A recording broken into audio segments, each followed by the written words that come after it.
নমস্কার প্রিয় দর্শক বন্ধুরা, আপনারা দেখছেন আপনাদের প্রিয় চ্যানেল ক্যারিয়ার আপডেট বেঙ্গলি। বন্ধুরা, এই মুহূর্তে একটি গুরুত্বপূর্ণ আপডেট খবর নিয়ে হাজির হয়ে গেলাম। তো বন্ধুরা, এবার দেব জড়িত হয়ে গেল চাকরি চুরির দুর্নীতিতে।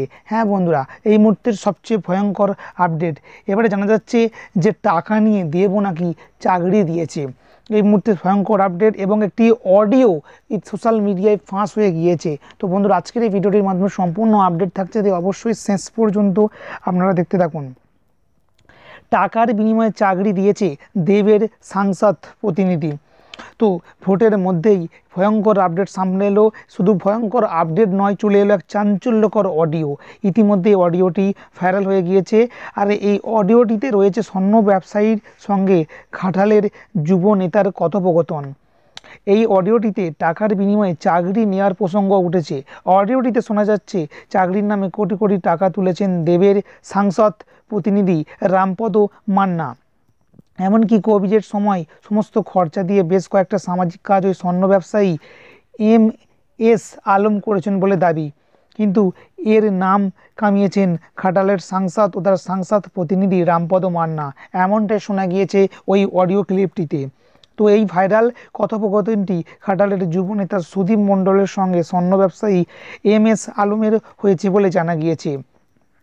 এই অডিও প্রসঙ্গে ঘাটালের যুবনেতা সুদীপ মণ্ডলের সঙ্গে যোগাযোগ করা হলে তিনি এই অডিওর সত্যতা সম্পন্ন আবার অস্বীকারও করেছেন।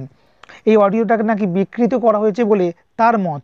তবে স্বর্ণ ব্যবসায়ীর সঙ্গে তার কথা হয়েছিল বলে তিনি জানিয়েছেন কারোর সঙ্গে ঘনিষ্ঠ সম্পর্কে থেকে কিছু কথা হতেই পারে, কিন্তু তা ভাইরাল করা হলে তো তাহলে কারোর সঙ্গে ফোনে কথা বলাই তো যাবে না। যা হোক বন্ধুরা, এই মুহূর্তে অডিও ক্লিপটি ভাইরাল হয়েছে, যেখানে দেখা যাচ্ছে যে দেবের সাংসদ প্রতিনিধি চাকরি দেওয়ার জন্য কোটি কোটি টাকা তুলেছেন। তো এই অডিও ভাইরাল নিয়ে স্বর্ণ ব্যবসায়ী MS আলমের সঙ্গে ফোনে জানতে চাইলে তিনি স্পষ্টতই জানান এই কথোপকথন যুব সভাপতি সুদীপ মণ্ডলের সঙ্গেই হয়েছে এবং এটি একেবারে সত্য। তো বন্ধুরা, বুঝতে পারছেন ভয়ঙ্কর আপডেট এই মুহূর্তে। স্বর্ণ ব্যবসায়ীর সঙ্গে যার কথা হয়েছে, অর্থাৎ যে সুদীপ মণ্ডলের সঙ্গে যে কথা হয়েছে, সুদীপ মণ্ডল জানাচ্ছেন যে এটা একটা ফেক অডিও বিকৃত করা হয়েছে। তবে সেই স্বর্ণ ব্যবসায়ী তিনি জানাচ্ছেন এটা কোনো ফেক নয়, এটি একেবারেই সত্য। এবং সুদীপবাবু অস্বীকার করলেও তার কিছু করার নেই বলে তিনি জানিয়েছেন।